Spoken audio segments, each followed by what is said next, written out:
하겠습니다. 여기 성경 말씀들을 좀 찾는 시간을 줄이기 위해서 성경 말씀을 미리 찾았습니다. 갈라디아서 6장 7절 말씀 같이 읽습니다. 스스로 속이지 말라. 하나님은 없인 여김을 받지 아니하시나니 사람이 무엇으로 심든지 그대로 거두리라. 오늘 이 강의가 중보기도학교 1강입니다. 첫 번째 강의인데 저는 이제 이게 매우 중요하다고 생각을 합니다. 우리의 모든 것에 대한 목표는, 표본은 예수님이신데, 예수님의 이제 기도에 대해서 우리가 살펴보는 겁니다.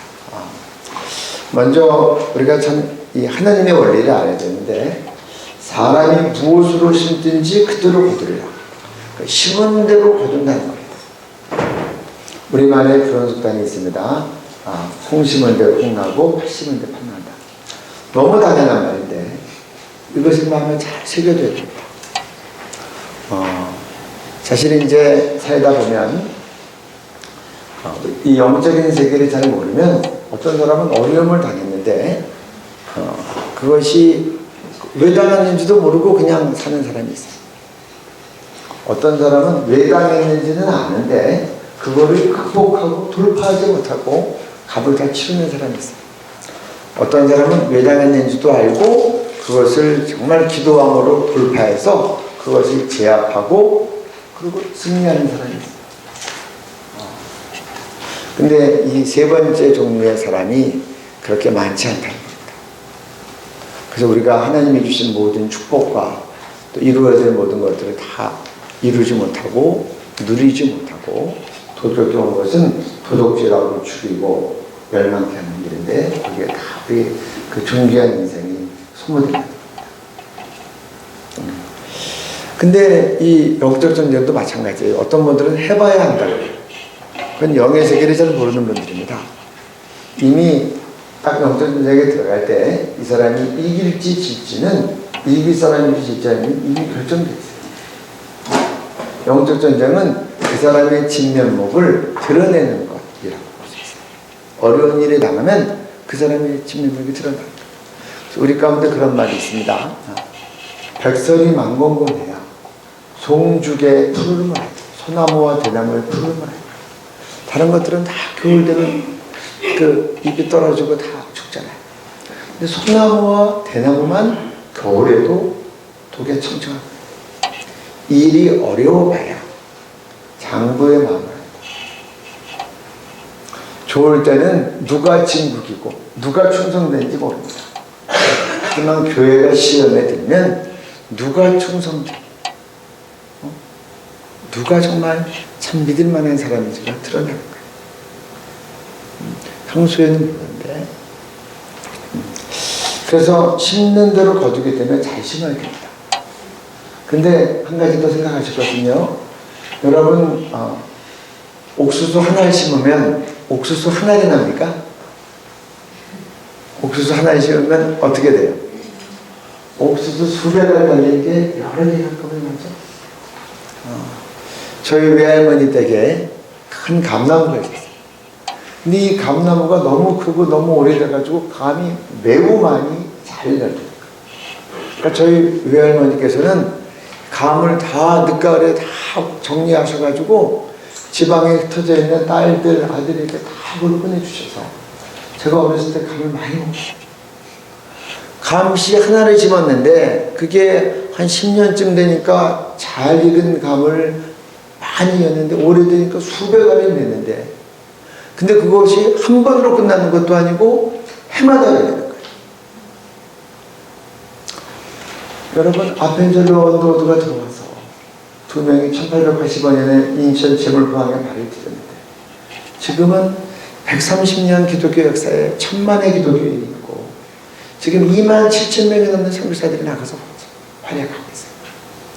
지금 계속 이렇게 한국교회가 1990년대 넘어서부터 이렇게 정말 10,000명이 넘는 선교사가 나가서 계속 늘어나서 지금도 계속 복음을 주고 앞으로도 계속 더 참 얼마나 귀한 열매예요. 한국교회가 우리가 주로 미국 교회가 저희가 많이 선교 지원을 했고 가나다 교회도 청교조를 했는데 우리가 받은 것보다 훨씬 더 많은 것을 복음을 받지 못한 어려운 나라들에게 선교사님들이 나가고 한국교회의 11조와 선교 것들을 다 써버려. 여러분 거꾸로 죄와 저주를 심으면 어떻게 되겠습니까? 이런 원리대로 한다면 하나 심었는데 하나 저주가 나오면 좋겠는데 잘못된 거 심으면 이게 뭐 아주 수백 개가 나오는데 해마다 나오면 뭐 어떻게 해요? 그 나무 뽑아야 되는데 올해는 나무 뽑기가 쉽습니까? 그래서 우리 부모님들이 잘 심으셔야 됩니다. 잘 심으시면 그게 자손 대대로 내려가는 거예요. 잘못 심으면 잘못 심은 것들이 자손 대대로 내려가면 그 주위 사람들에게도 다 해악을 끼치는 거예요. 그러니까 우리가 영적으로 좋은 것을 심어야 된다. 여기 나와 있는 스스로 속이지 말라. 예전 성경에는 이렇게 되어 있어요. 하나님은 마무리 여김을 받지 아니하시다. 내가 하나님을 우습게 여기지 마라. 한 것도 없이 잘 되기를 바라지 마라. 복을 심지 않고 복을 구하지 마라. 악을 심어놓고 복을 달라고 하지 마라. 하나님은 업신여김을 당하지 않는다. 사람이 무엇을 심든지 그것은 하나님의 우리 창조의 원리고 이 창조의 원리는 식물세계의 원리면서 영적의 원리면서 하나님의 총괄적인 원리라는 거예요. 그래서 우리는 잘 심어야 됩니다. 그리고 심은 것들은 이렇게 열매를 맺는다는 거예요. 제가 이제 사실 이것 때문에 좀 생각을 하게 됩니다. 저는 이제 제가 대학교 2학년 때, 모태신앙이었는데 대학교 2학년 때 예수님을 영접했습니다. 그래서 이제 이화여대 다락방 김하단 박사님께서 이화여대 총장을 하실 때 이제 교수님들이랑 학생들을 데리고 농촌전도를 다니셨어요. 그 당시 농촌이 너무 어려웠고 그때 농촌 아이들이 복학을 하기로 했죠. 그때는 아이들이 많이 났으니까. 그 농촌 가면 서울에서 대학생들 왔다고 하면 아이들이 막 몰립니다. 그럼 그 아이들에게 새벽기도 끝나고 나면 오전에는 성경학교, 오후에는 집집마다 축구도 밤에는 주민들 방학 오셨다가 전도집에, 밤에는 청소년 집에 한 주일 정도 하고 있죠. 제가 대학교 2학년 때 전도 수련회에서 예수님을 영접하고 농촌전도를 이렇게 다녔습니다. 전도를 뭐 20팀도 가고 또 여러 팀이 전국으로 나가는데 제가 이제 나중에 대학생활 거기서 하고 직장생활하고 또 공부 마치고 다시 한국에 들어가서 직장생활을 하는데 저한테 그 이화여대 다락방에서 총무를 해달라고 콜링이 왔어요. 목사님들이 많이 하셨는데 이번에는 졸업생 가운데 한번 했으면 좋겠다. 근데 제가 지명이 돼서 제가 대학교 다닐 때 너무 큰 은혜를 받아서 그냥 피 깎는 마음으로 제가 그러면 저는 직장이 있으니까 자비랑 총무를 하겠습니다. 그래서 제가 이제 자비랑으로 그게 됐어요. 전도 수련을 해서 아이들의 은혜를 많이 받게 하고 그 다음에 이제 각 농촌의 미제대 교회를 파견을 하는데 이렇게 보면 이길 팀, 질 팀이 보여요. 말은 안 해요. 어떤 팀은 모이면 열심히 기도하고 준비하고 축구장 이제 답사를 하면 그 마을 지도를 다 그려가지고 이장집은 어디 있고 교회는 몇 군데가 있는데 우리가 갈 거점교회는 어디고 그 지역에 무당은 누구누구가 있고 그 마을의 내력은 어떻고 무당은 어떤 일을 하고 있고 이 교회는 어떤 교회고 집집마다 어떤 집에 환자가 있고 어떤 집에는 어떤 사정이 있고 아주 자상하게 한번 답사를 하면 쫙 조사해 갖고 오는 팀이 있어요. 그 제목을 놓고 계속 기도하는 겁니다. 또 전도가 게 없어서 전도대원이 나를 정해서 금식을 하는 겁니다. 뭐 이기는 팀이 반드시 마귀가 공격하는 경우도 많이 있어요. 가다가 뭐 버스가 사고가 나거나 근데 사고 나면 이길 팀은 더 큰 영광을 하나님께 돌려요. 여러분 백합화는요 바람이 불면 흔들리다가 이렇게 가시 찔리면 몸은 찢어지지만 향기는 더 나가요. 흔들리죠. 몸이 부딪히는 것 같아요. 그러니까 정말 다니엘 같은 사람은요 왕의 조서의 어인이 지켜서 30일 동안 왕 위에 다른 사람에게 절하면 사자굴에 넣는다라고 하면 다니엘은 하나님을 향한 짙은 향기가 퍼지는 거예요. 그런 일이 없었으면 다니엘의 그 정말 순교의 그 헌신적인 그 신앙이 빛이 못. 하나님은 어떤 때 영광 받으시려고 역경도 허락하시는 거예요. 그런 팀은 어려움을 만나면 더 큰 영광을 줘요. 그래서 전도 갔다 온 다음에 보고가 오고 현지에서도 전화가 와요. 농촌 목회자님들이 전화해서 정말 고맙다고 이 학생들이 와서 온 마을 사람들을 감동시켰다. 교인들도 도전을 받았고 주일학교가 부흥을 하고 많은 분들이 예수 믿고 나오고 교회 안 나오는 어른들도 칭찬한다. 대학생들 모임이기 때문에 어떤 모임은 전도팀인데 눈빛이 수상해요. 서로 이상간에 더 마음이 있는 것 같고 전도팀 모이고 난 다음에 전도 준비하는 것보다 끝나고 나서 다방이나 커피숍 가서 보내는 시간이 더 많고 그러면 그런 팀은 뭐 그냥 보여요.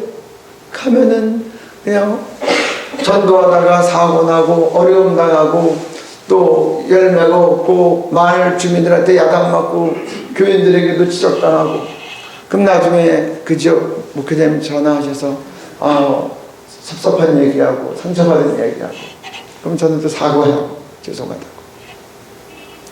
여러분 전도 현장에 가봐야 하는 게 아니에요. 이미 가기 전에 다 판가름 나는 거예요. 저는 학교에서 학생들을 가르치는데 학생들을 가르치는 시험을 봅니다. 여러분 시험 봐봐야 A학점인지 F학점인지 아는 거 아니고 시험 보기 직전에 A학점, B학점, C학점, F학점은 이미 다 결정되어 있어요. 시험지를 통해서 자기를 드러내는 겁니다. 제 말 맞습니까?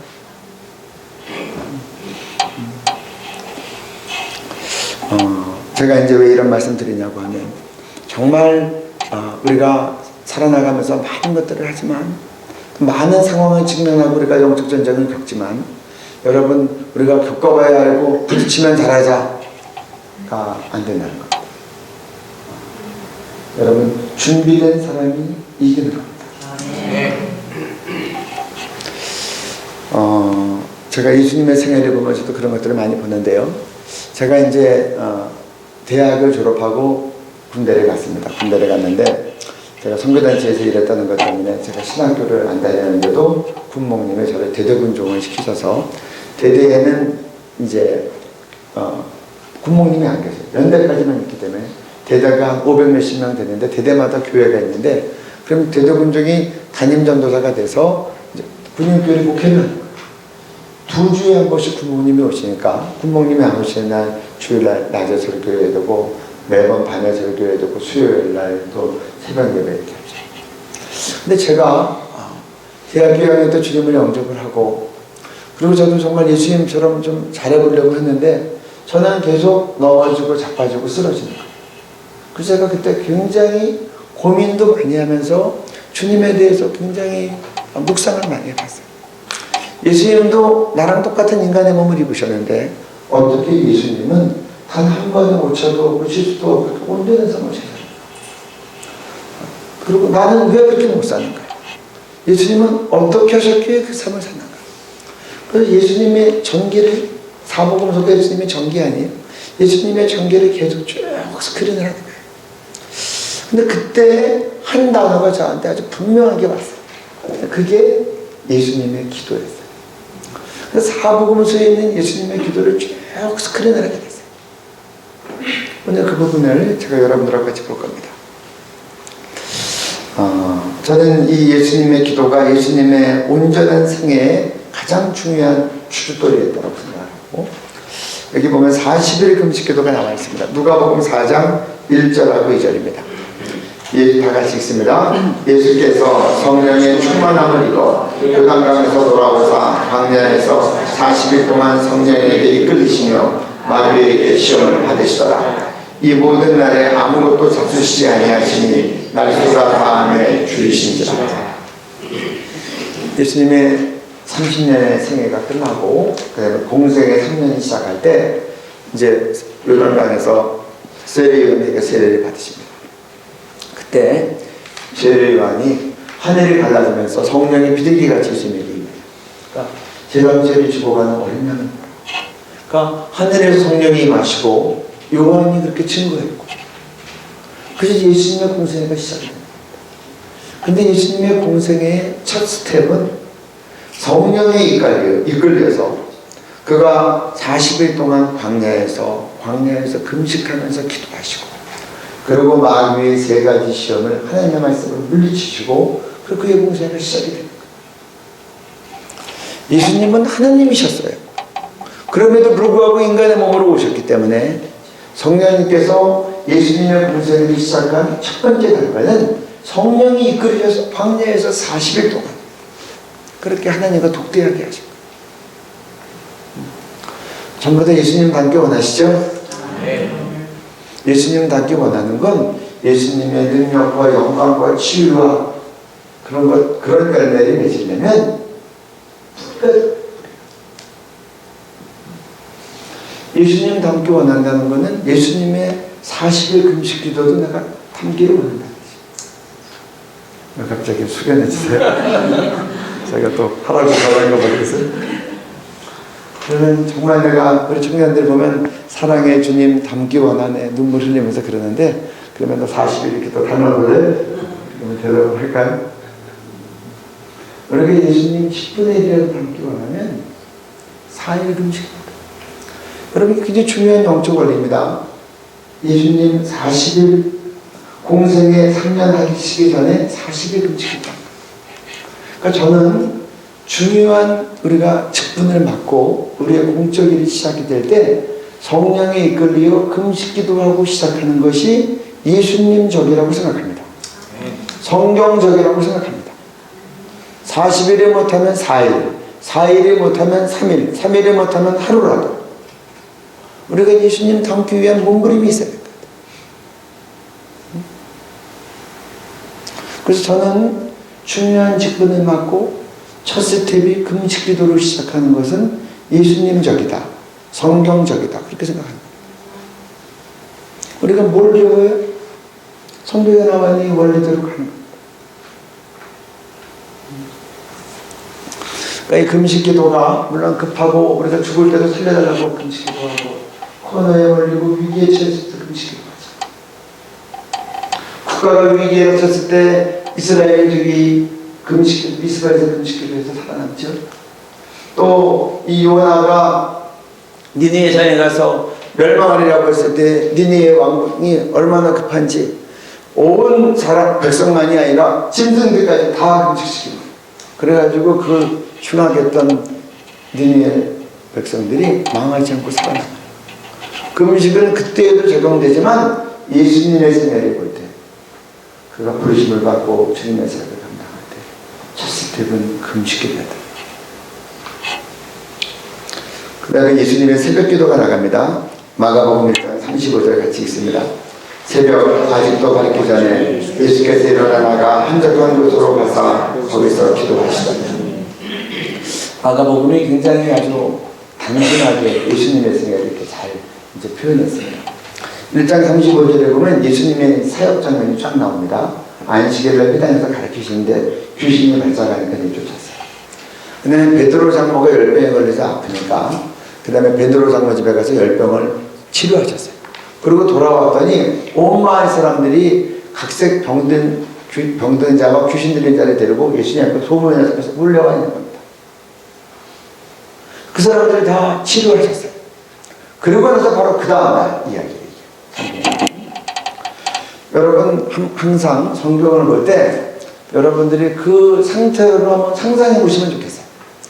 그 상태로 영화로 보시든지 영국으로 보시든지 아니면 여러분이 장난 속에 한번 들어가 보시고, 요새는 뭐 날씨가 추워도 차로 왔다 갔다 하니까 뭐 코트 안 입고 다니는데 예수님 당시에는 다 걸어 다녔어요. 2000년 전이에요. 우리나라 역사는 초기 삼국시대예요.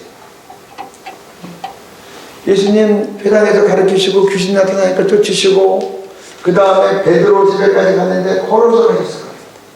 걸어서 치료하시고 걸어서 오셨을 거 아니에요. 밤에 많은 각색 병든 자와 귀신 들린 자가 예수님의 소문 듣고 오니까 다 치료하셨어요. 그러면 여기서 이렇게 사역기도 하시는 분들 알지만 병 낫는 기도, 귀신 쫓는 기도가 쉽지 않잖아요. 많은 힘 소모가 있잖아요. 그리고 바로 그 다음 날인데 그 다음 날 예수님은 이렇게 되신 거예요. 새벽 아직도 밝기 전에 새벽 중에서도 이른 새벽에 일어나서 그것도 그 자리가 아니라 나가서 한적한 곳에 가서 거기서 기도하셨다. 예수님의 새벽 기도의 모습인데 예수님은 일찍 주무시고 한 새벽 기도가 아니에요. 전날 많은 사역을 했고 밤에까지도 각색 병든 자가 부신되는 자를 다 치료하시고 바로 그 다음 날임에도 불구하고 예수님은 새벽에 기도하셨다는 거예요. 그리고 새벽 기도할 때 그 자리에 서지 않고 나아가서 한적한 곳까지 가서 기도해요. 왜 그러셨어요? 그 다음에 보면 나와요. 예수님 기도하는데 베드로랑 제자들이 와서 예수님 찾으러 왔어요. 사람들이 예수님 찾습니다. 그때 예수님이 우리가 또 다른 마을로 가리라. 뒤늦게 예수님도 쫓아온 사람에게 돌아가서 사역한 게 아니라 또 다른 마을로 가서 예수님 전도하는 모습이 나와요. 이 말씀을 보면 예수님이 푹 주무시고 나서 그리고 기도할 생각했으면 아마 기도 못하셨을 거예요. 또 이른 아침부터 온 사람들한테 붙잡혀서 곧바로 또 사역 들어가셨을 거예요. 예수님이 새벽 기도 일어나서 기도하셨지만 한적한 곳에 가서 기도하지 않고 그 자리에서 기도했더라면 기도 길게 못하셨을 거예요. 그 자리에서 기도하다가 온 사람들에게 곧바로 또 사역 들어갔을 거예요. 예수님이 방해받지 않는 시간에 방해받지 않는 장소에서 기도하니까 적어도 베드로와 제자들이 찾아낼 때까지는 예수님은 계속 기도하셨어요. 그러니까 사람들이 쫓아왔다고 그쪽으로 가서 또 사역하러 가지 않고 또 다른 마을로 내가 전도하러 가야 돼 하고 다른 마을로 전도하러 가셨어요. 여러분 기도하지 않으면 사람에게 끌려가는 삶을 살고 사람에게 끌려가는 사역을 합니다. 기도하면 사람들이 나를 쫓아와도 주님의 명령에 따라 또 다른 마을에 가서 전도하라고 하시면 그 마을로 가서 전도합니다. 여러분 새벽 기도는 길선주 장로님이 시작하신 게 아닙니다. 예수님이 하신 거예요. 우리가 새벽 기도하는 것은 예수님 전입니다. 저는 우리 한국교회의 새벽 기도의 전통이 우리 한국교회의 부흥의 원동력이었다고 믿습니다. 지금 다른 기도들이 많이 약해졌지만 그래도 우리 한국교회가 이 새벽 기도의 전통을 유지해 나가는 것이 매우 우리에게 축복된 일이라고 생각합니다.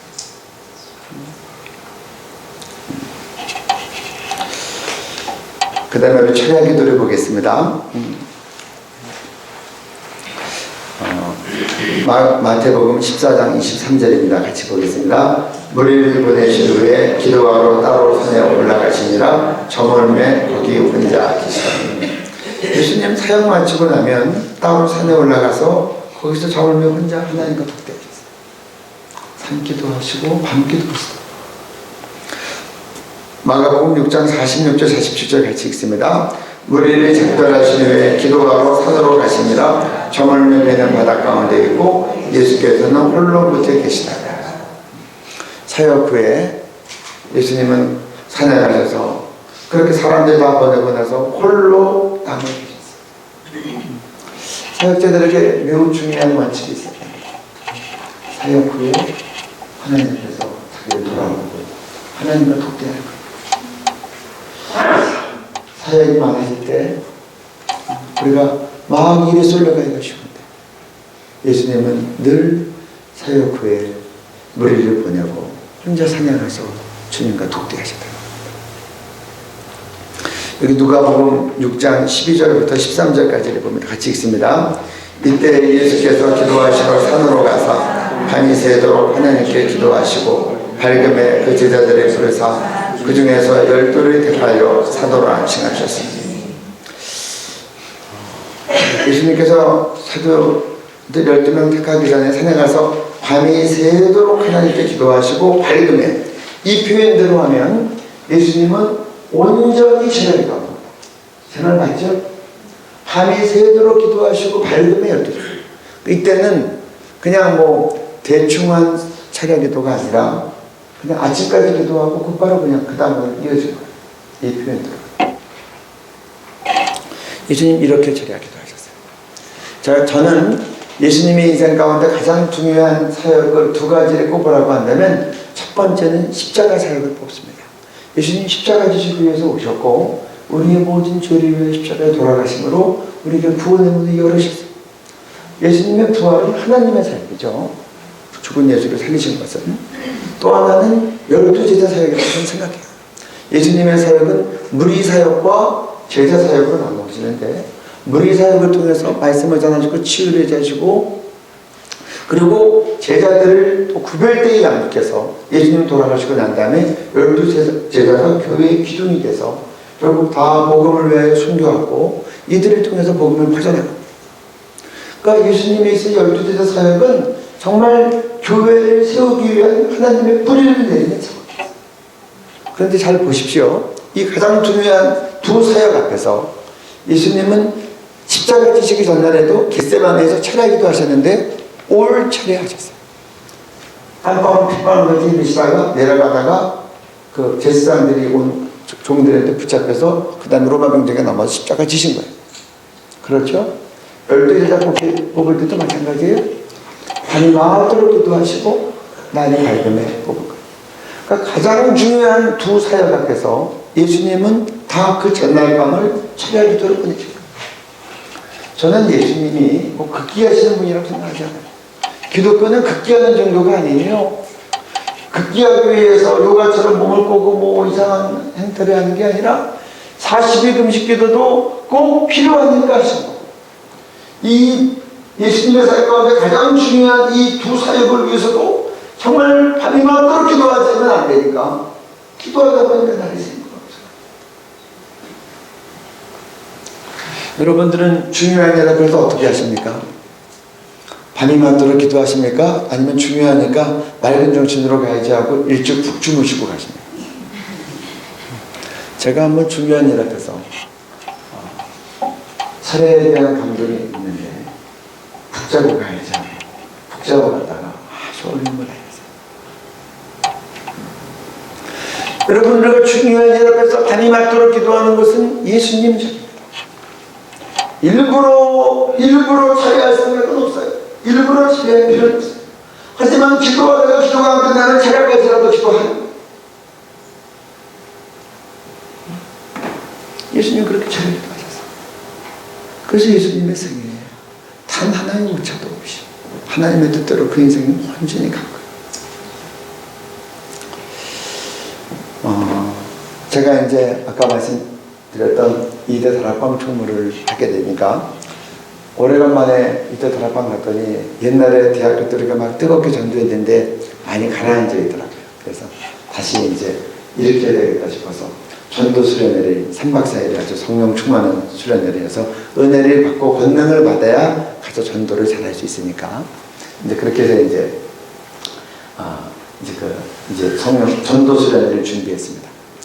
그런데 일손이 부족해서 제가 이제 저희 교회에서 대학부 청년부를 지도했었어요. 담임 목사님께서 저한테 선교단 지도에 있으니까 교회 대학 청년부를 맡아서 해달라고 해서 제가 이제 교회 대학부 청년부를 하면서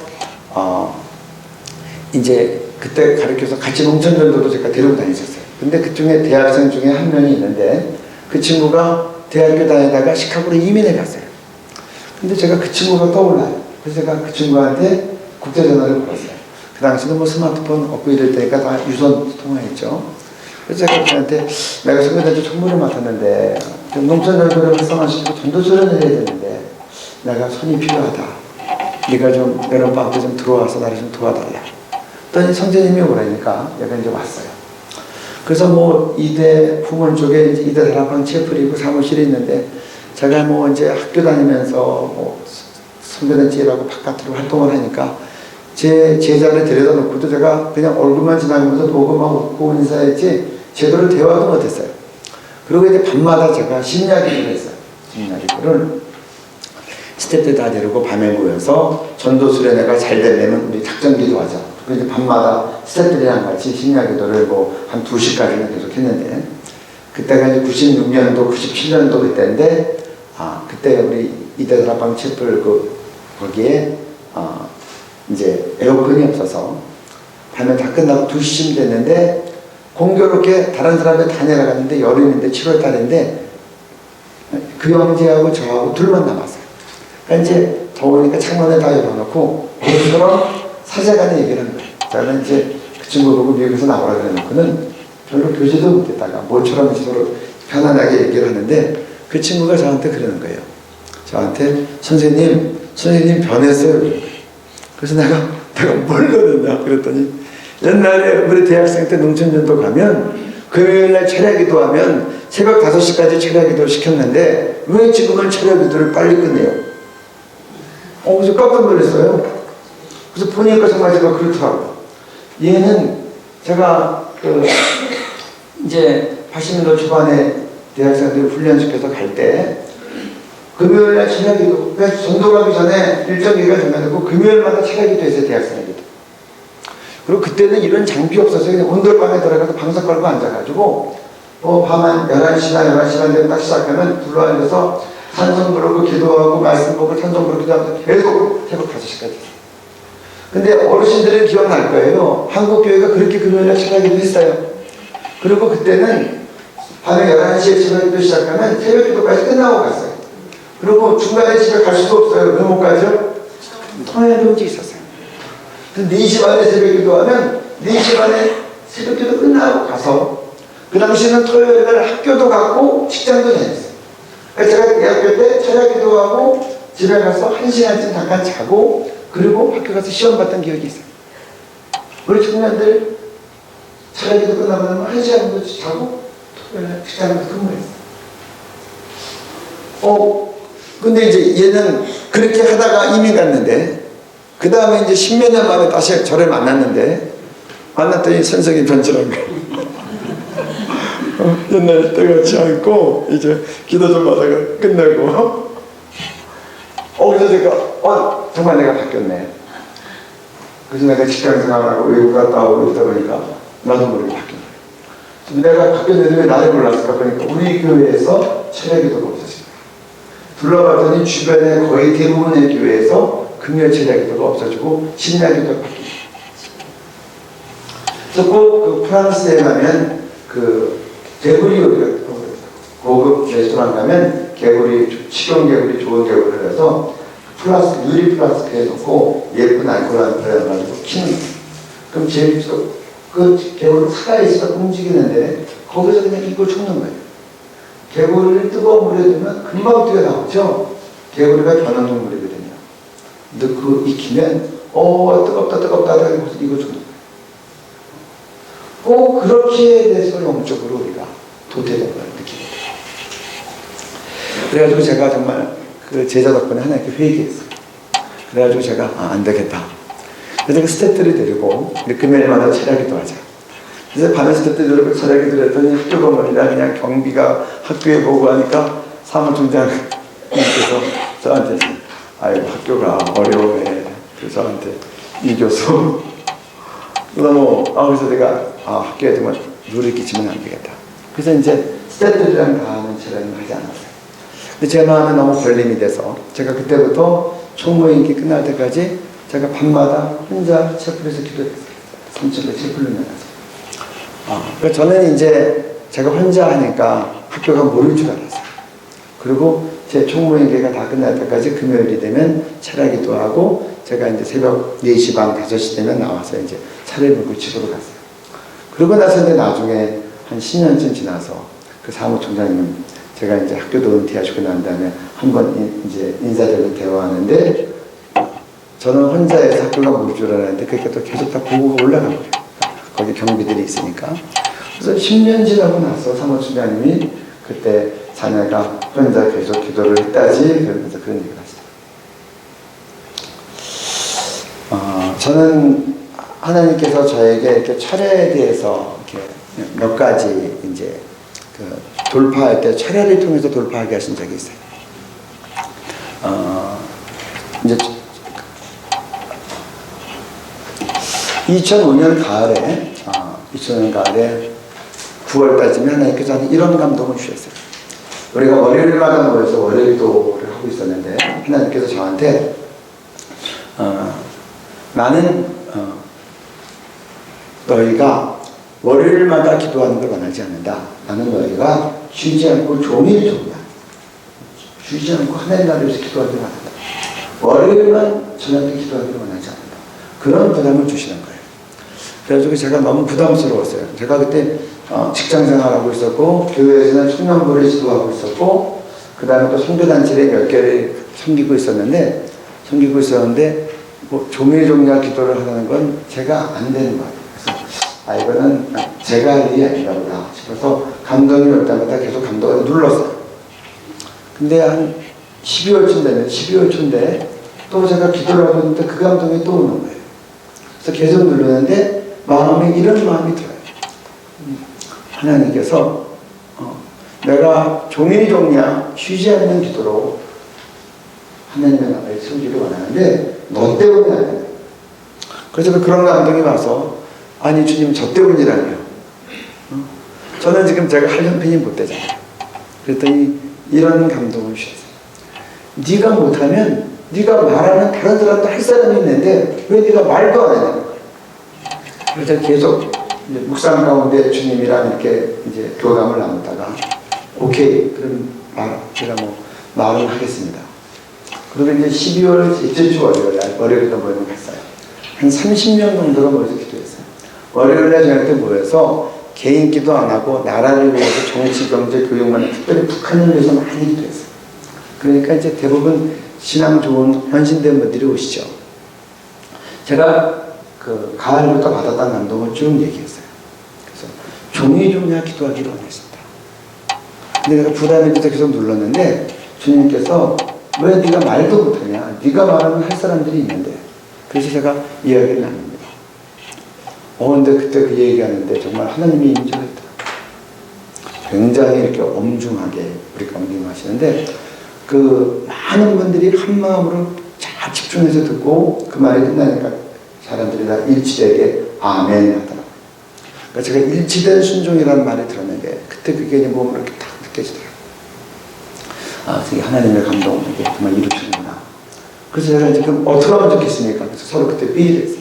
그럼 어떻게 우리 공동체가, 이 작은 공동체가 쉬지 않는 기도를 주님께 드릴 수 있겠느냐. 그러니까 그때 12월 17주였는데 우리가 기도학교 수련회를 하자. 그리고 나서 우리 이 기도를 시작을 하자. 그래서 이제 2월 달에 3박 4일 중보기도학교 수련회를 했어요. 우리 멤버들 30여 명하고 또 추가로 좀 더 40여 명이 와서 3박 4일 기도학교 수련회를 다 끝나고 제가 마지막 날 콜링을 했어요. 여러분들 가운데 대부분 다 뭐 학생이나 직장인이나 그런 분들이었어요. 여러분들 가운데 일주일에 40시간 이상 기도할 분 앞으로 나오십시오.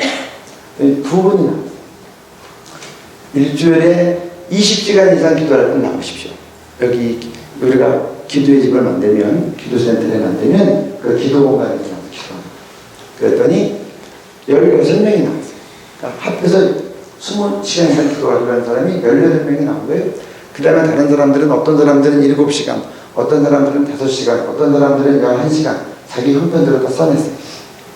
그래서 우리는 원칙을 억지로 24시간을 낮추진 않는다. 하지만 자기 할 수 있는 만큼만 다 같이 하자. 근데 이제 학교 건물에서 24시간 기도할 수가 없잖아요. 우리가 그 당시는 제가 이제 이대다락방 총무했기 때문에 부분 쪽에 있는 채플에서 모여서 월요일날 이제 기도를 했는데 학교 건물에서 24시간 기도할 수 없으니까 방을 부려야 됐어요. 이제 공간을 만들기 위해서 제가 이제 기도 처소를 알아보기 위해서 계속 신촌에 다니는데 다니면서 봤더니 신촌에 그렇게 이대, 서강대, 연대 이쪽으로 해서 얼마나 모텔이 많고 그 24시간 술집이 많은지 많은 것들이 음란하고 그런 것들이 많더라고요. 그 당시 130개가 넘는 모텔이 있더라고요. 연대, 서강대, 이대, 신촌가에.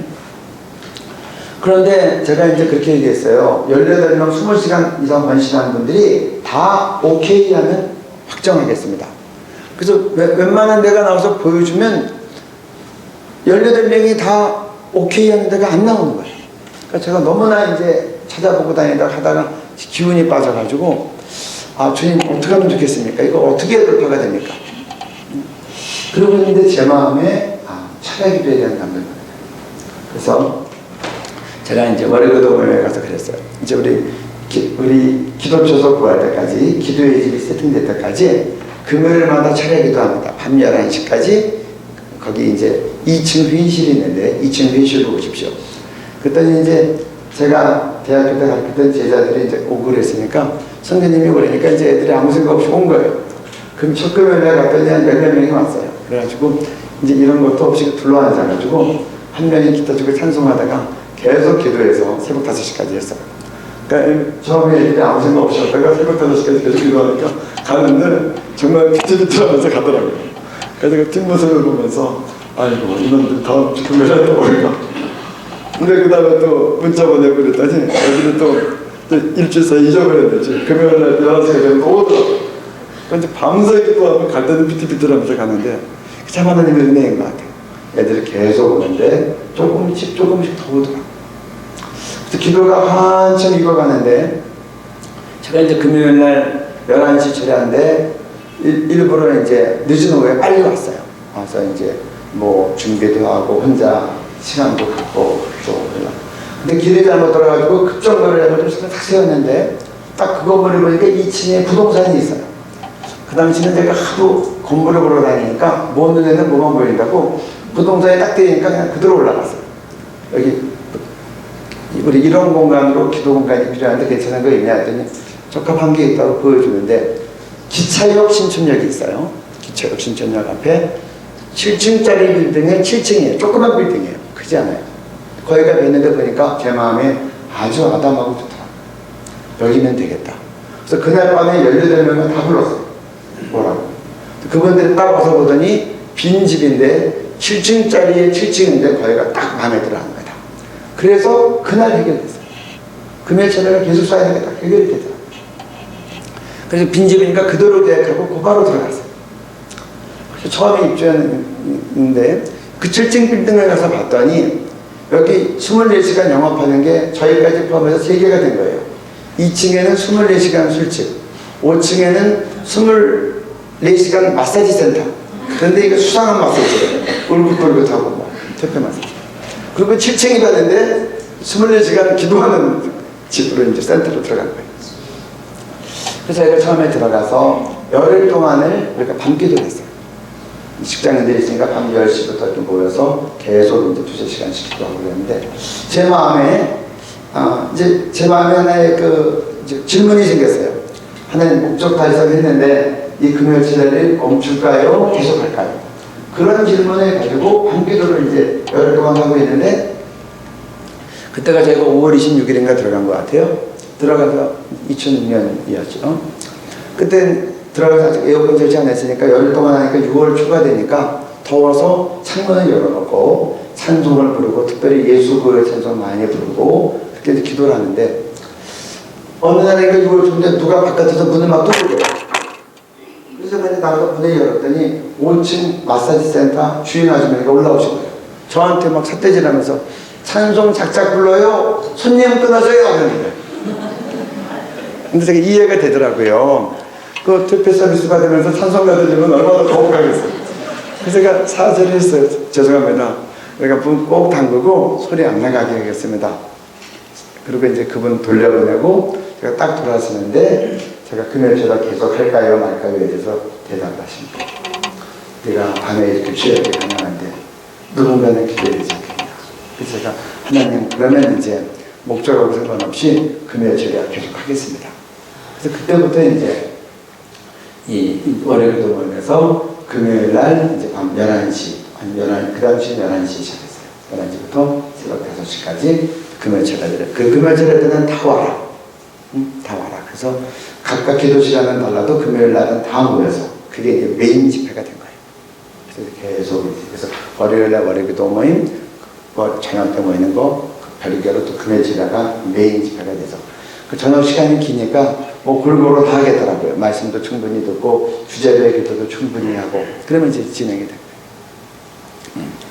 거예요. 지금도 이제 나라가 어려워서 저희가 처음에 21일 기도를 했는데 11월 초부터 나라가 안정이 안 돼요.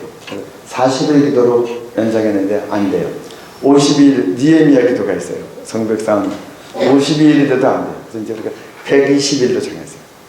그러면 3월 2일 날 끝나요. 3월 2일 날. 근데 이제 122일에도 안정이 안 되면 더 할 거예요. 언제까지? 안정될 때까지. 저는 우리 한국교회가 자꾸 중요한 예수님의 기도를 자꾸 놓치는 것 같아서 안타까운 마음이 있어요. 금식 기도가 약해지는데 지금 철야 기도가 대부분 없어졌어요.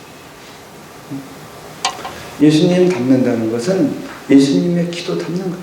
아, 네. 그게 씨앗이. 그러면 예수님의 삶이 나오는 거예요.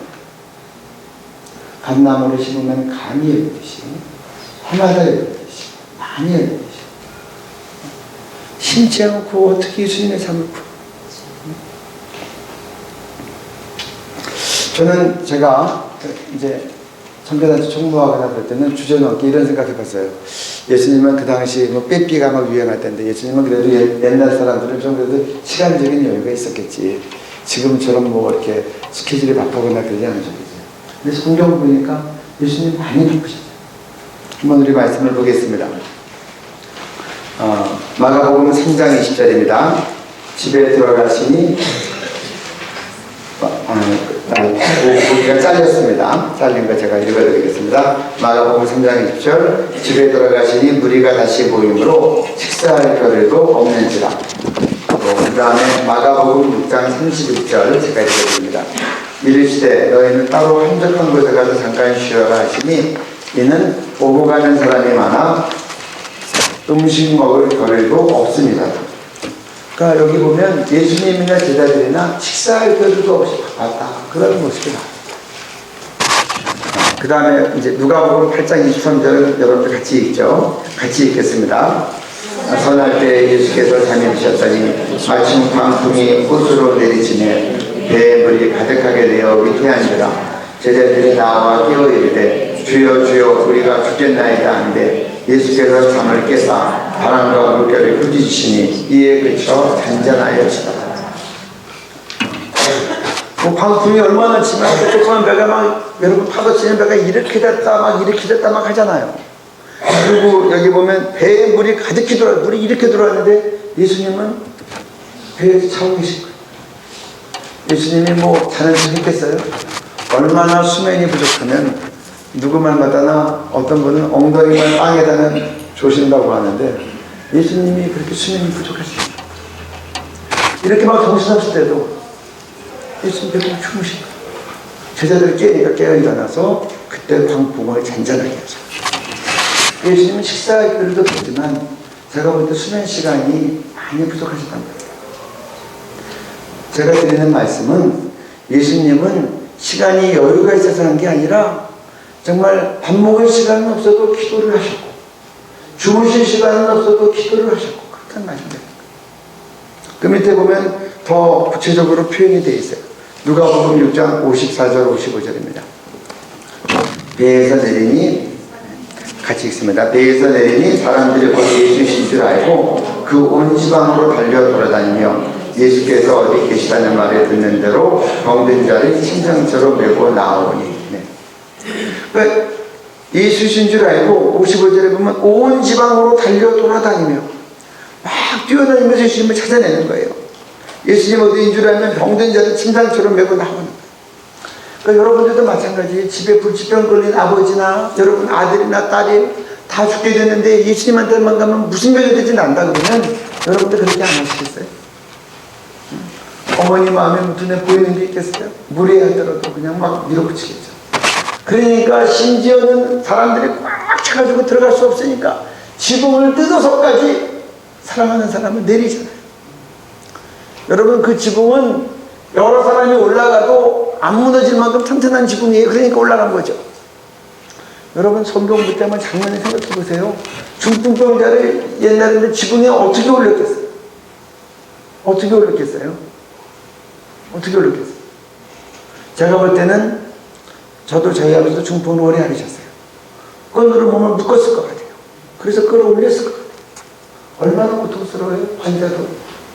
예수의 배가 꼭 나가니까 환자 되고 오느라고 늦게 와서 이 사람들 꽉 막혀있고 그리고 올라가서 요즘은 간편하게 좋은 가벼운 침상이 있지만 옛날 2000년 전에 무슨 가벼운 게 있겠어요? 나무를 꽉 무거웠겠죠. 그것도 같이 끌어올렸겠죠. 다시 환자들 끌겠죠. 지붕을 뚫는데 충분한 면적으로 뚫었는데 어떻게 뚫었겠어요? 응?